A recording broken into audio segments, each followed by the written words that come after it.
few things that come to mind immediately, top of the mind awareness, is that as a child, I was a happy child. And if I look at all my friends around there, they were all happy. We worked very hard. The schooling in India, as you know, is extremely hard. But at the same time, we were very happy, and we could spend a few seconds trying to explore that.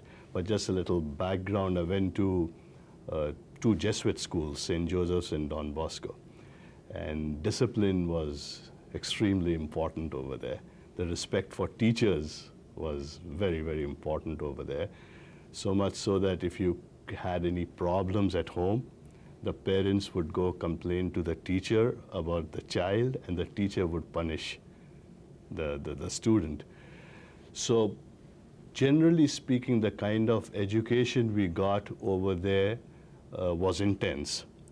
And we worked very hard, and you must have read a lot of stories about how students study in India to get into good colleges.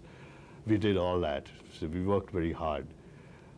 But there was a lot of unstructured activity. I think that led to happiness. There wasn't that kind of pressure that was goal-oriented or result of goal orientation. So you worked hard, but after that, it was more of a que sera, sera. And I think ethics was emphasized quite a bit in terms of what's right, what's not right. And that was probably the only constant message that we kept getting reinforced from our parents. Don't do this, you'll hurt this guy's feeling, this is not right, this is not wrong, kind of stuff. And then study, study, study, go to school. And it wasn't that we were born in a lap of luxury, nor we were, that we were not well fed, but we still had to take, public transportation to school, back and forth. And buses and trams are crowded in India. And every morning we would be clinging onto the trams and buses to get to school, and every evening we would be clinging. And I remember this story very clearly.